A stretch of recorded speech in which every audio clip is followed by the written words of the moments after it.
नमस्ते दोस्तों। कथा निधि चैनल पर आपका बहुत बहुत स्वागत है। हमारी आज की कहानी का नाम है रिश्तों की कसक, जिसे लिखा है लकी राजीव जी ने। लकी राजीव जी को कहानी के लिए धन्यवाद देते हुए हम कहानी पढ़ना शुरू करते हैं। रिश्तों की कसक। मालिनी ने बिना झिझके कहा, आप उस दिन अपनी फैंटेसी बता रहे थे ना, यही सब तो था ना उसमें। बॉनफायर, आप और मैं साथ। कहते हुए मालिनी की आवाज कांपने लगी थी। समीर ने अपना चेहरा मालिनी के एकदम पास लाते हुए कहा, तुम ये सब क्यों कर रही हो? मुझे खुशी देने के लिए? मालिनी ने आंखें खोलकर समीर की आंखों में झांका। वही गहरी आंखें, उनमें तैरते लाल डोरे। आग से एक अंगारा उछलकर मालिनी के पास आकर गिरा। वैसे अवैध संबंध का मतलब क्या होता है मैम? स्टाफ रूम की दूसरी टेबल से आया पहला सवाल। मालिनी ने पलट कर देखा। हाथ में पेन फंसाए हुए समीर सर उसकी ओर ही देख रहे थे। एक टक। अवैध संबंध मतलब ऐसे ही किसी के साथ, बिना शादी? मालिनी ने अटकते अटकते बताया। समीर सर उठकर उसकी टेबल तक आ गए थे। कुर्सी खींचकर वहां बैठने की बजाय कुर्सी पर हाथ टिकाकर खड़े हो गए। शादी के बाद बने संबंध वैध होते हैं, ऐसा कह रही हैं आप? चाहे उनमें प्यार हो न हो? समझ लीजिए सर, यही स्कूल के नियम कानून से बंधे। एक दूसरे को सर मैम कहते दोनों टीचर अपनी बात खुलकर रख ही नहीं पा रहे थे। आखिर समीर ने झिझक का पर्दा उठा ही दिया। मेरे हिसाब से तो वो हर संबंध अवैध है जिसमें दो लोग पास तो हों लेकिन साथ ना हो। पूरा स्टाफ रूम तालियों के गड़गड़ाहट से गूंज गया था। कहने को तो बस 7-8 लोग ही थे उस समय, जिनमें से सिर्फ मालिनी ने इस बात पर तालियां नहीं बजाई थी। एक्सक्यूज मी कहते हुए मालिनी वहां से उठ खड़ी हुई थी। पीछे सुनाई पड़ती तालियां मालिनी के हार पर समीर को मिलने वाली शाबाशी की तरह सुनाई दे रही थी। दिसंबर 3 हफ्ते पार कर चुका था। चौथा हफ्ता विंटर वेकेशन लेकर आया था और लगभग पूरा बोर्डिंग स्कूल खाली करवा चुका था। बच्चे घर जा चुके थे। बस स्कूल जमा 8 रेजिडेंशियल टीचर थे जो बाकी बचे हुए दिन साथ बिताने वाले थे। बिल्कुल इसी तरह जैसे आज का बीता था। नहीं, आज की तरह तो बिल्कुल भी नहीं। अपने क्वार्टर में आते ही मालिनी ने सिर हिलाकर आज के दिन की, आज सुबह की बहस की उपस्थिति नकारनी चाही थी। क्या चुभा था सुबह वाली बहस में उसे? उसकी बात समीर सर ने काट दी थी, ये? या फिर अपनी थ्योरी सुनाते हुए समीर जिस तरह उसकी तरफ देख रहा था वो? या फिर वो यादें ज्यादा नुकीली होकर चुभी थी जो इस थ्योरी के साथ ही जहन में ताजा हो गई थी? पति की वो शिकायत जो हर दिन सुनाई देती थी, मालिनी तुम बोरिंग हो यार, तुम्हारा कभी भी मन नहीं करता हमेशा मैं ही पहल करूं? ऐसा क्यों है? ऐसा क्यों है? मूवीज में देखो ना, कैसे सेड्यूस करती है हस्बैंड को कि बेचारा ऑफिस से आते ही बेचैन हो जाता है। आशीष की ऐसी बातें कभी कभी नहीं, अक्सर ही घर में गूंजती रहती थी। मूवीज की बात मत करो आशीष, मूवी में तो पति प्यार भी बहुत करता है, तुम तो सीधे मुंह बात भी नहीं करते। मालिनी के ऐसे जवाब भी घर की आबो हवा में फैले रहते। आशीष बाहें फैलाकर सरेंडर कर देता। कम ऑन यार, वाइफ हस्बैंड में यही तो होता है प्यार। आओ ना प्लीज, आओ ना। इस निमंत्रण को स्वीकारने के कई कारण मालिनी के पास होते। कभी लगता शादी इसी का तो नाम है, कभी लगता शायद इसी तरह पास पास होने से एक दिन साथ भी हो जाएंगे। गलती मालिनी की ही थी। रात के नजदीकी सुबह तक भला कैसे टिकती? सुबह तक तो रात खुद भी नहीं टिक पाती। तुम पढ़ी लिखी होकर भी अनपढ़ औरत हो। पता है तुम्हारा दिमाग कहाँ है। अब मैं समझू, टेंशन होने पर तुम घुटने में दवा क्यों लगाती हो? सुबह होते ही ऐसा एक घटिया डायलॉग और रात होते ही फिर वही प्यार मनोहार। मालिनी को अब जाकर समझ आया था रात के काले और दिन के उजले होने का मतलब। दिन में सब कुछ साफ था, असली। रात में सब कुछ ढका हुआ, स्याह, नकली। एक स्कूल टीचर की वैकेंसी है, सोच रही हूँ अप्लाई कर दूं। एक दिन सुबह नाश्ते की टेबल पर मालिनी ने जूस का ग्लास आशीष को थमाते हुए थोड़ा डरते हुए कहा था। आशीष ने बिना कोई खास रिएक्शन दिए हुए कहा था, मत सोचो, बेबी प्लान कर रहे हैं हम लोग, घर में सब पूछ रहे हैं। मालिनी सुनकर कटकर रह गई थी। इतना नाटक किस लिए? घर में झूठ बोलते रहो, लेकिन अपनी पत्नी से भी नाटक। बेबी के बारे में सोचते हुए 1 साल हो गया। मालिनी की सारी रिपोर्ट्स ठीक आई हैं। आशीष ने टेस्ट करवाए ही नहीं। क्यों नहीं करवाए? तुमने घर में बताया नहीं कि हम लोग काफी दिनों से ट्राई कर रहे हैं? क्या बताता मैं कि तुम बच्चा नहीं कर पा रही हो? मैं नहीं कर पा रही हूँ? मेरी तो सारी रिपोर्ट सही आई हैं। तुमने तो टेस्ट तक नहीं करवाया। मेरे टेस्ट करवाने से क्या होगा? प्रॉब्लम तुम में है। जिस तरह बिना मन के तुम एक प्रोसेस की तरह सब निपटाती हो, वैसे नहीं होंगे बच्चे। लाश की तरह पड़ी रहती हो बेड पर। आशीष ने जूस की ग्लास वहीं जमीन पर दे मारी थी। कांच की किरचें कहाँ कहाँ नहीं फैली। जमीन पर, पायदान पर, चप्पल पर, रिश्ते पर, मन पर भी। उसके बाद आए दिन कुछ न कुछ टूटा। कभी कप, कभी प्लेट, कभी टीवी रिमोट, कभी मोबाइल फोन। फिर एक दिन मालिनी, पापा मुझे आकर ले जाइए आप। मालिनी ने 100 नंबर मिलाने के बजाय मायके का नंबर मिला दिया। ये गलती उससे उस दिन हुई थी, जिसका एहसास 1 हफ्ते के बाद हुआ था। पापा ने मायके की भीड़ भाड़ से बचते हुए छत पर ले जाकर मालिनी को समझाया था, बेटा, आशीष का फोन आया था, वो बहुत शर्मिंदा है, कल लेने आ रहा है, खुश होकर जाओ अपने घर। मालिनी ने एक नजर अपने टूटे हाथ पर लगे प्लास्टर की ओर देखा था, दूसरी नजर से पापा की आंखों में फैली बेबसी को। अपने घर जाऊंगी पापा, जल्दी ही जाऊंगी। एक बोर्डिंग स्कूल में रेसिडेंशियल टीचर के लिए अप्लाई किया था। रिटन एग्जाम फाइल क्वालिफाई कर लिया है। इंटरव्यू में भी हो ही जाएगा। पापा ने कुछ कहने के लिए मुंह खोला था, शायद कहा भी था, लेकिन मालिनी तुरंत ही सीढ़ियों की ओर बढ़ आई थी। एक के बाद एक सारे मकान छूट रहे थे, वो सब जो पहले घर लगते थे। फिर यहाँ बोर्डिंग स्कूल में आते ही जो क्वार्टर मिला था, वही सही मायने में उसे अपना घर लगा। आते ही उसने पहला काम किया था आशीष को तलाक का नोटिस भिजवाना, और दूसरा काम किया था पापा को मैसेज करना, पापा आप चिंता मत कीजिएगा, आज मैं अपने असली घर आ गई हूँ और बड़ी खुश होकर आई हूँ और खुश हूँ। उस दिन के बाद से अतीत में घुसकर उसने कभी नहीं झांका। वो अलग बात थी कि हर दिन बीता हुआ कोई पल आकर मन का दरवाजा खटखटाता जरूर रहा। मालिनी वो दस्तक अनसुनी करती रही, लेकिन आज हुई वो स्टाफ रूम वाली घटना जैसे सारी खिड़कियां खोलकर बीते पलों को खींचकर भीतर ले आई थी। वही सब सोचते हुए शाम घिराई थी। सारी लाइट्स बंद थी, सब कुछ काला, घना काला। इसी बीच किसी ने दरवाजा भी खटखटाया। मालिनी चुपचाप उसी तरह बेड पर लेटी रही।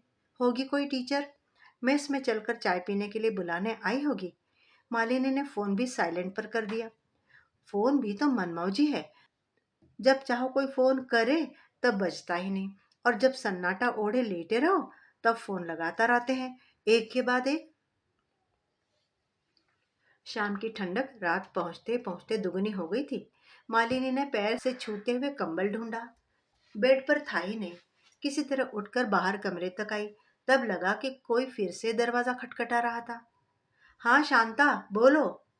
मैडम, आपको सब बुला रहे हैं खाना खाने के लिए। शाम की चाय पर भी आप नहीं आई थी, मैं आई थी बुलाने। खाना? इस समय? मालिनी ने आंख मिचमिचाते हुए घड़ी देखी। 8:30? ये कब बज गया? तुम चलो, मैं आती हूँ, बस 5 मिनट में।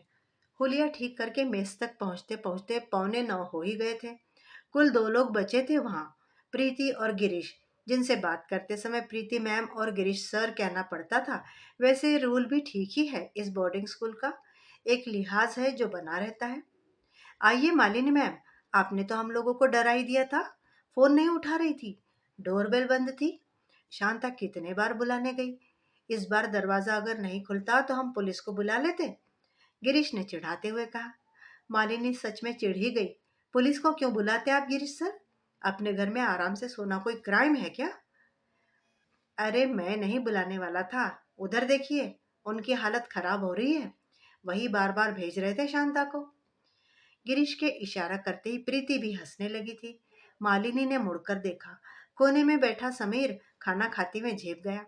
मुझे लगा कि आपकी तबीयत तो नहीं बिगड़ गई कहीं। आपको ऐसा लगा तो डॉक्टर भेजने के लिए सोचते। पुलिस को क्यों बुलाने वाले थे? मालिनी ने कड़वाहट शब्दों में लपेट कर फेंक दी थी। सुबह वाली बात अब तक ताजा थी। मालिनी और गिरीश के बीच भी, पूरे स्टाफ के बीच भी। गिरीश और प्रीति बहाने से उठ खड़े हुए। थाली के लिए मालिनी को झक मारकर वहीं बैठना पड़ा था। क्या मैं यहाँ बैठ सकता हूँ मैम? समीर ने लगभग बैठते हुए पूछा था। मालिनी बिना उसकी ओर देखे चुपचाप खाती रही। कसेला मन खाने को बेस्वाद साबित कर चुका था। मालिनी मैम, आप सुबह वाली बात पर नाराज है? नहीं, आप अपनी बात रखने के लिए स्वतंत्र हैं सर। फिर आपके चेहरे पर गुस्सा किस बात को लेकर है? मालिनी इस सवाल का जवाब देते हुए रुक गई। क्या थी असली वजह? ये कि बिना बुलाए मेहमान की तरह वो उस बोल्ड चर्चा में कूद पड़े थे, या फिर उनका जवाब मालिनी का अतीत कुरेद कर घाव को फिर से मवाद से भर गया था, या फिर कोई तीसरा कारण भी था?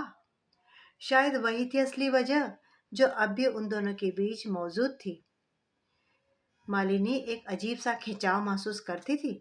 समीर को देखना, उनसे बातें करना, सब कुछ एक उजड़े पेड़ पर नई पत्तियों के आने जैसा लगता था उसे।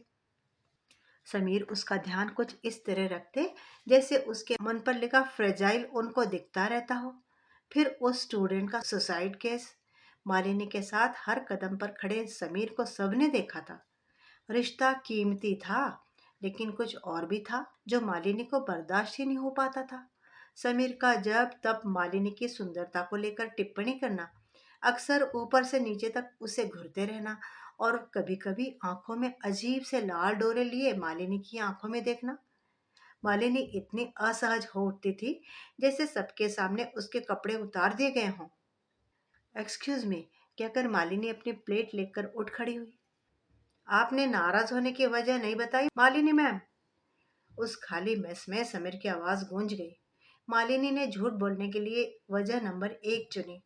हम टीचर्स अपनी बातों में उस समय किसी और को शामिल नहीं करना चाह रहे थे, खास करके किसी मेल टीचर को। आपका अचानक बोल पड़ना मुझे अच्छा नहीं लगा। उनको एक वजह थमाकर मालिनी तुरंत ही अपने क्वार्टर वापस आ गई थी। उसको समीर की आंखें चुभती रही अपनी पीठ पर। मेस से बाहर निकलते हुए भी, घर आकर बिस्तर पर लेटते हुए भी। मालिनी ने अपने मन को टटोला। रुकना चाहिए था ना थोड़ी देर और मेस में। कोई नहीं था। थोड़ी देर और साथ वक्त बीतता।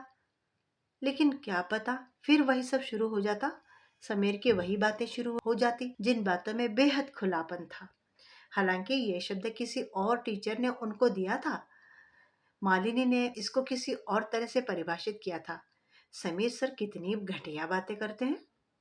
मालिनी को बिस्तर पर लेटते ही उनकी बातें याद आने लगी। सर्दियां शुरू होते ही क्या बोले थे? ये बेस्ट मौसम है, आ गले लग जा टाइप। उनके इस मजाक पर कुछ टीचर्स ठहाका मारकर हंस पड़े थे, कुछ झेपते हुए मुस्कुरा दिए थे। मालिनी इन दोनों ही श्रेणियों में कहीं नहीं थी। उसको इस तरह की बात पर हंसी कैसे आती जिस बात पर उसके जीवन में टूटन आनी शुरू हुई थी? उसके पति की सारी शिकायतें यहीं से तो शुरू हुई थी।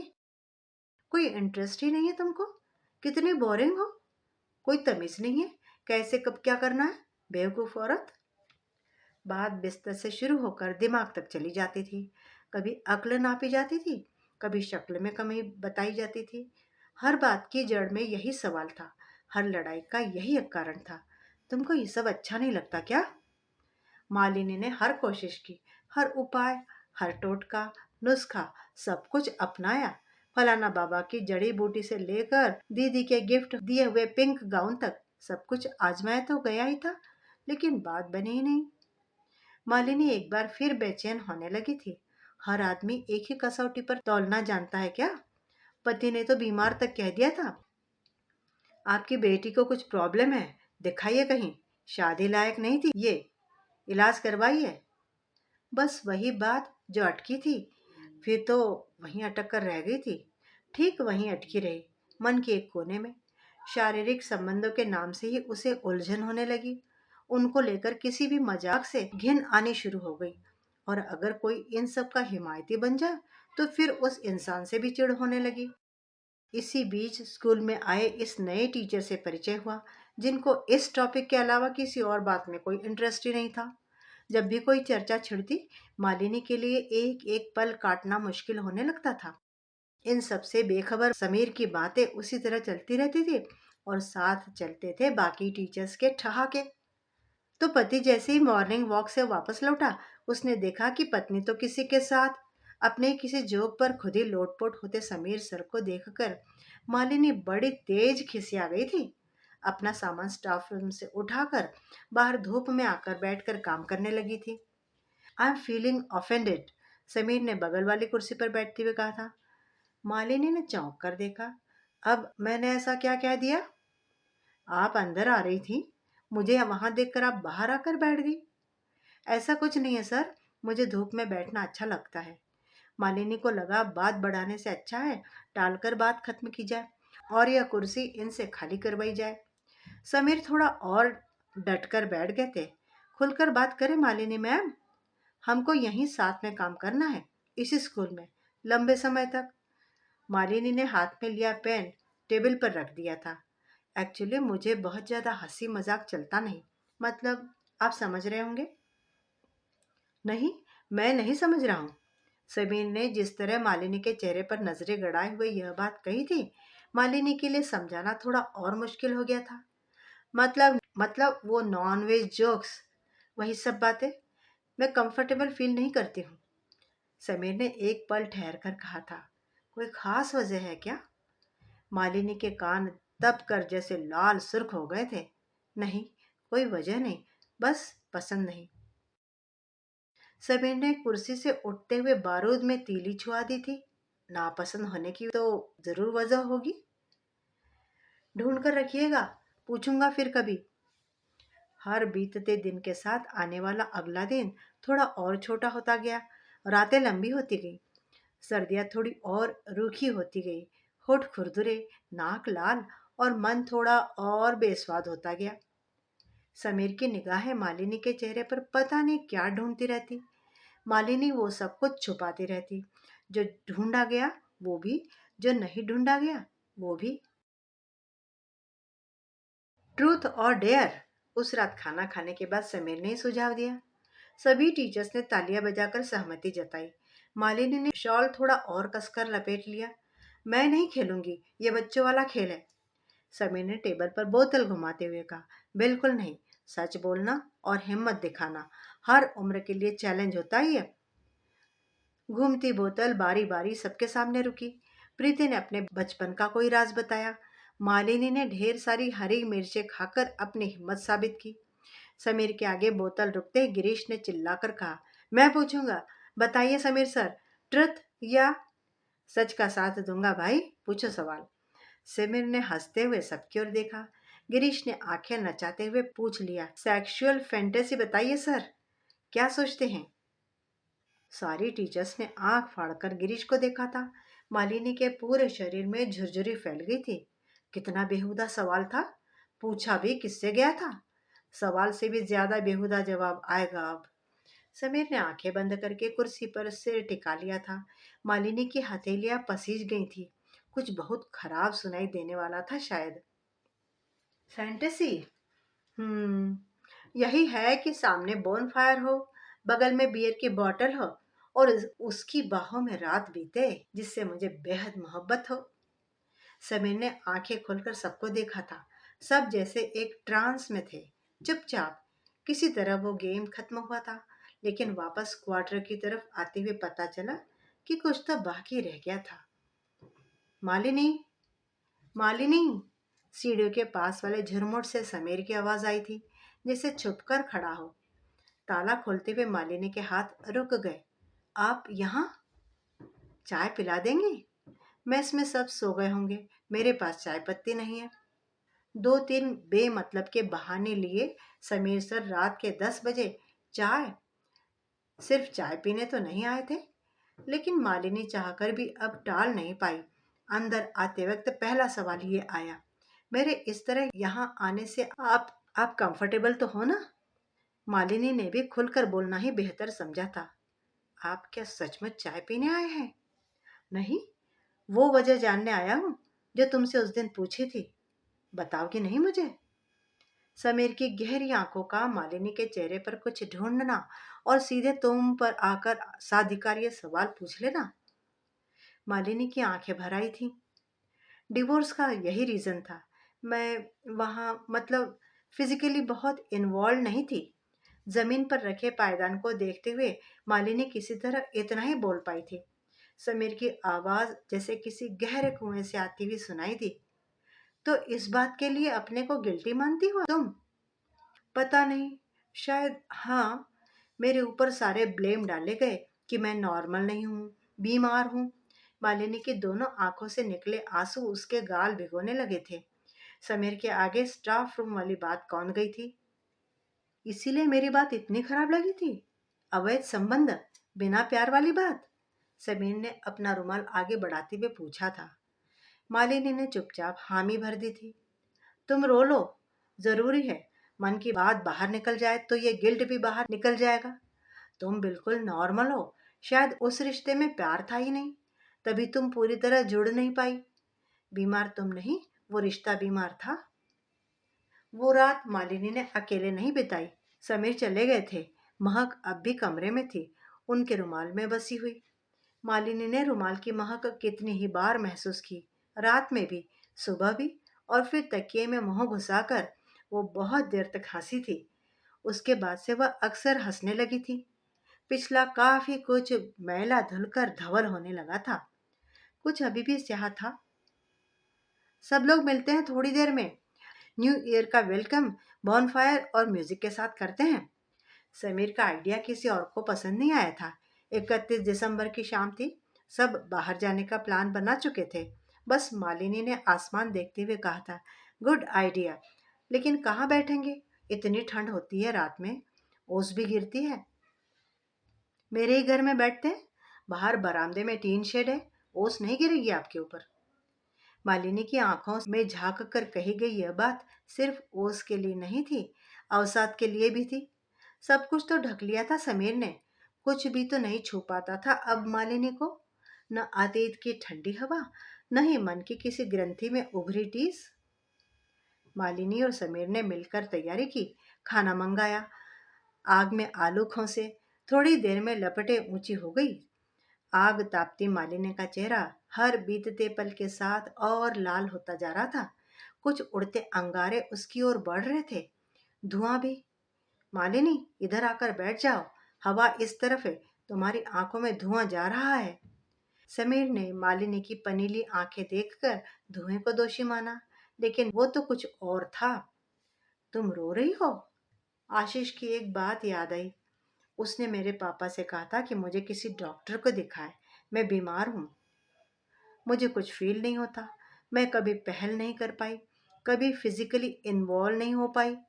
आज वो सब झूठ लग रहा है। बस आपकी बात सच लग रही है। कौन सी बात सच लग रही है? वही बात कि पास आना मुश्किल नहीं था, लेकिन बिना मन मिले शरीर मिलना मुश्किल था। मालिनी फफक कर रो पड़ी थी। समीर ने तुरंत रोक दिया था। मत याद करो ना वो सब। इस समय क्यों याद कर रही है उसको? हम साथ हैं, देखो ना, सब कुछ कितना रोमांटिक है। मालिनी ने समीर के सीने में सिर गड़ाए हुए कहा, तभी तो सब कुछ याद आ रहा है। मतलब? समीर ने हथेली में उसका चेहरा ऊपर उठाते हुए पूछा। मालिनी ने बिना झिझके कहा, आप उस दिन अपनी फैंटेसी बता रहे थे ना, यही सब तो था ना उसमें। बॉनफायर, आप और मैं साथ। कहते हुए मालिनी की आवाज कांपने लगी थी। समीर ने अपना चेहरा मालिनी के एकदम पास लाते हुए कहा, तुम ये सब क्यों कर रही हो? मुझे खुशी देने के लिए? मालिनी ने आंखें खोलकर समीर की आंखों में झांका। वही गहरी आंखें, उनमें तैरते लाल डोरे। आग से एक अंगारा उछल कर मालिनी के पास आ गिरा। उसने समीर के होठों पर अपने होठ सटाते हुए कहा, आपको खुश करने के लिए नहीं, अपने आप को बताने के लिए कि मैं बीमार नहीं हूं। मित्रों, कहानी में कही गई बात एकदम सही है कि अगर प्यार ना हो दो दिलों में तो रात की नज़दीकी सुबह तक भला कैसे टिक सकती है? और हर वो संबंध अवैध है जिसमें दो लोग पास तो हों लेकिन साथ ना हो, भले ही शादीशुदा हो दोनों। मित्रों, अभी आप सुन रहे थे लकी राजीव जी की लिखी हुई कहानी रिश्तों की कसक। इस प्यारी सी कहानी के लिए लकी जी का बहुत बहुत धन्यवाद। उम्मीद करती हूँ कि कहानी आपको अच्छी लगी होगी। अपनी राय कमेंट बॉक्स में ज़रूर लिखिएगा और चैनल पे नए हो तो चैनल को सब्सक्राइब करना बिल्कुल भी मत भूलिएगा। आपका दिन शुभ हो।